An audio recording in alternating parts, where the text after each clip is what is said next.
Bonjour tout le monde. Alors aujourd'hui, je vais parler d'un sujet qui est étonnant peut-être pour certaines euh, venant de ma part, hein, puisque je vais parler également de médecine allopathique et puis d'approche émotionnelle et spirituelle. On pourrait se dire que c'est tout à fait incompatible, mais pas du tout. J'ai envie de remettre un petit peu l'église au milieu du village. Et ça, c'est aussi l'écriture de mon livre. Vous savez que je suis en train d'écrire un livre hein, au sujet de tout le savoir, de toutes les connaissances acquises de par ma propre expérience de transmutation, de guérison de l'endométriose et d'accompagnement d'une centaine de femmes sur ces cheminements de guérison sur un plan physique, émotionnel, mental et spirituel, et transformation aussi de ce féminin blessé.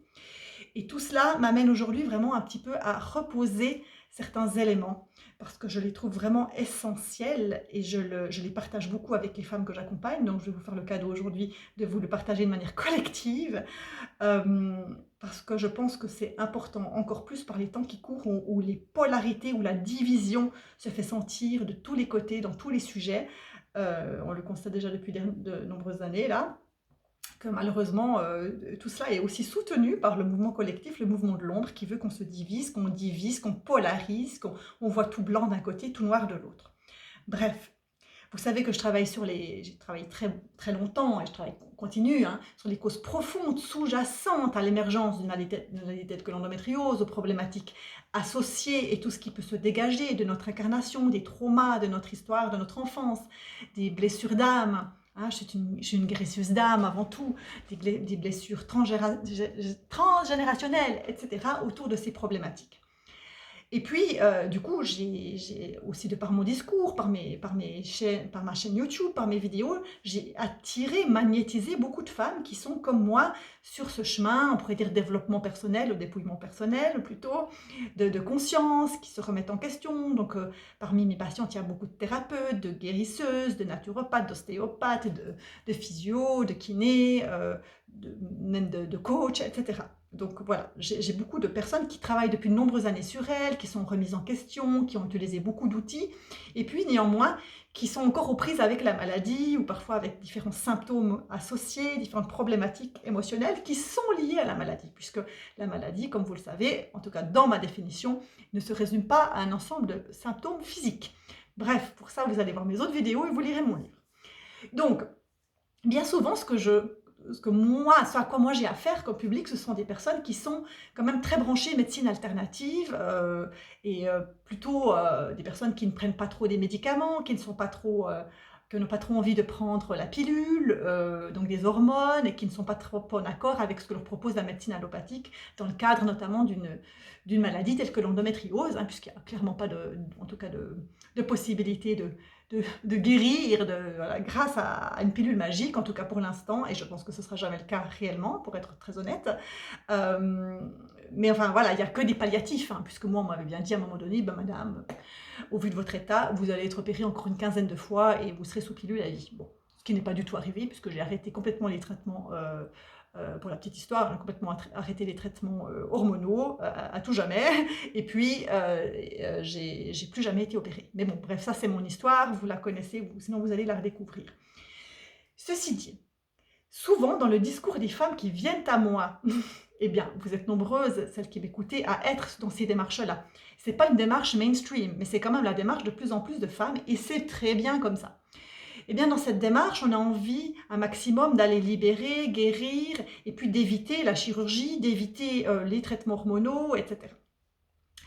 Et on peut aussi tomber, ce que j'aimerais dire, c'est dans des extrêmes où en fait on va diaboliser la médecine allopathique, on va diaboliser les propositions qui nous sont faites par la médecine, qui clairement voilà, n'a pas vraiment de solution, essaye juste de nous aider un petit peu à maintenir la tête hors de l'eau, et on va vraiment aller à fond dans les autres types de thérapies.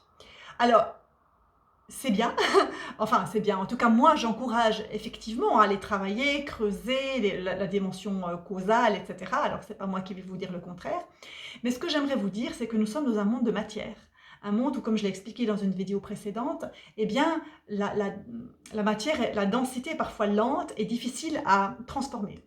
Et il y a des situations dans une vie d'être humain incarné sur Terre, où tout n'est pas idéal.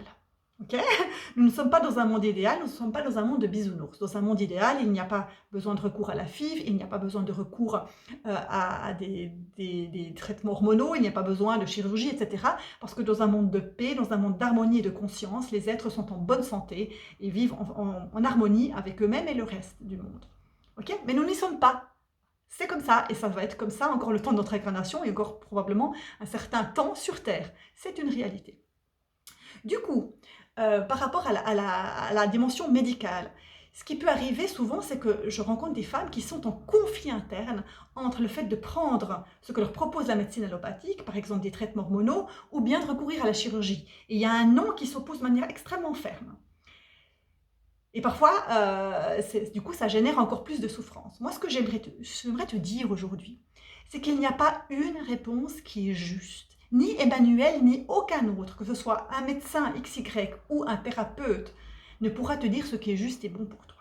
Et ça, c'est important que tu le saches. Moi, quand j'emmène les femmes dans le processus de guérison, je n'ai jamais prétendu qu'il fallait arrêter, par exemple, la pilule, qu'il fallait ne pas recourir à la chirurgie, etc.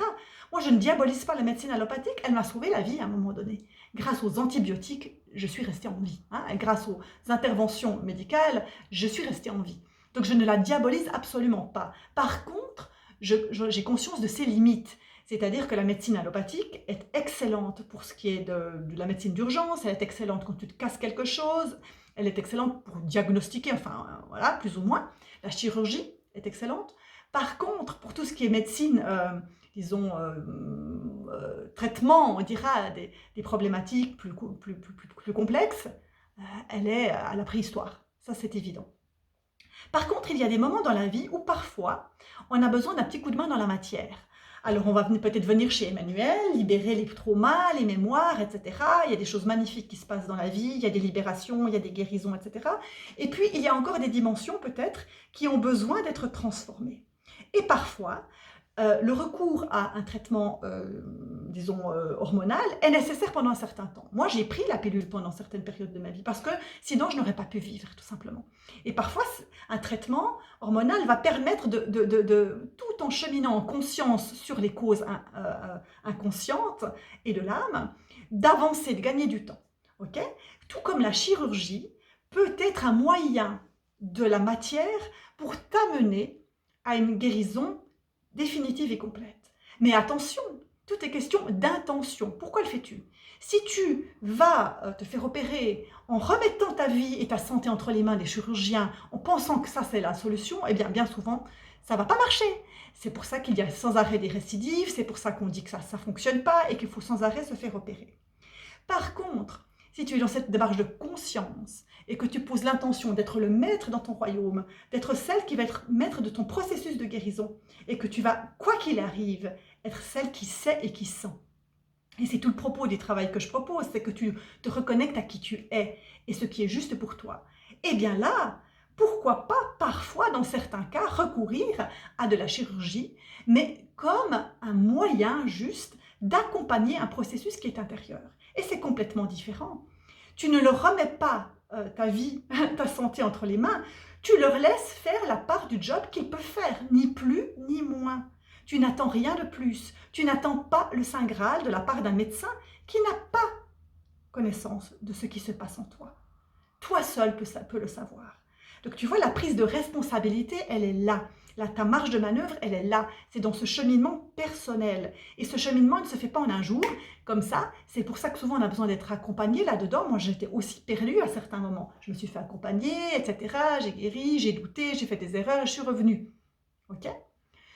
Chaque fois, je m'y suis remise. Mais parfois, j'ai aussi douté. Je ne savais plus où j'en étais. Donc, c'est normal. C'est ok, tu es humaine.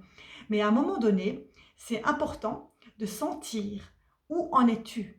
Et lorsqu'il y a également ces questions sur les hormones, quand les femmes viennent à moi et en fait attendent des séances avec moi, que je leur dise s'il faut arrêter la pilule ou pas, ou quand on va l'arrêter, et je dis je ne sais pas. Les femmes qui arrêtent la pilule avec moi, à un moment donné, à un moment X de l'accompagnement, c'est qu'elles le sentent, c'est qu'elles savent. C'est qu'à l'intérieur, ça dit, écoute Emmanuel, maintenant je sais que je vais l'arrêter. Je vais assumer la responsabilité de ce qui va se passer et je suis prête et j'ai envie parce que c'est un appel intérieur, c'est un appel du corps, c'est un appel de la nature en elle. Et du coup, l'intention est posée et l'énergie qui va avec va amener bien sûr des bienfaits à ça. Si je l'arrête par peur, avec la peur au ventre et puis la peur des conséquences et que j'adhère encore à la croyance du monde allopathique, que de toute façon, ça, je vais récidiver, de toute façon, ça ne va pas y aller, ça ne va pas le faire, eh bien, autant ne pas arrêter. La même chose par rapport à la chirurgie. Si je vais le vivre, et j'accompagne des femmes dans des processus chirurgicaux, mais c'est d'une beauté incroyable, parfois même dans des hystérectomies, hein, donc des processus difficiles, puisqu'il y a ablation des organes, eh bien, ce sont des processus magnifiques. Il y a de vraies guérisons qui s'opèrent à ce moment-là, des guérisons profondes, des guérisons de l'âme, des guérisons de l'enfance, des guérisons qui sont au-delà de ce que l'on peut imaginer. Et quand la chirurgie est vécue comme une initiation, elle amène un renouveau, une renaissance parfois. Mais à nouveau, c'est du cas par cas. Donc il n'y a pas à rejeter l'ensemble de ce qu'on te propose. Il y a à te positionner. C'est comme face au discours de ton médecin. Si tu adhères aux croyances de ton médecin, eh bien, tu vas y coller. Et donc, tu vas forcément attirer des expériences qui vont dans ce sens-là. Moi, lorsque je suis face à un médecin, je l'ai vécu cette semaine, je racontais à une patiente, cette semaine j'étais chez l'ophtalmologue qui m'a fait une myriade de tests, etc. Et que j'entendais la personne, le médecin, me parler de ses croyances, qu'avec l'âge, la vue, elle empire, etc., etc. Et je me suis vue, en même temps que la personne parlait, lui renvoyer ses croyances, parce que ce n'est pas ce que je crois, parce que ce n'est pas ma vérité. Et ça ne la sera pas. Mais si tu veux, j'ai acquis cette force, cette stabilité au gré de tout ce que j'ai vécu grâce à l'endo, hein, parce qu'avant, je n'étais pas du tout là-dedans. Et c'est pas facile quand on te matraque, et je sais de quoi je parle, de discours, on m'avait dit, moi, des choses atroces. Vous n'aurez pas d'enfants, vous n'aurez pas ci, vous n'aurez pas ça, vous serez tout le temps malade à l'hôpital. Enfin, j'ai été traumatisée, moi, hein, parce que j'ai entendu. Donc, je sais ce que c'est. Et j'ai aussi été fragilisée. Aujourd'hui, j'ai acquis cette force, c'est pour ça que je t'en parle. Et c'est pour ça que je te dis que c'est un chemin et que tu n'as pas à te condamner si c'est pas si facile. Ce que je veux te dire, c'est qu'il n'y a pas une réponse qui est juste pour tout le monde.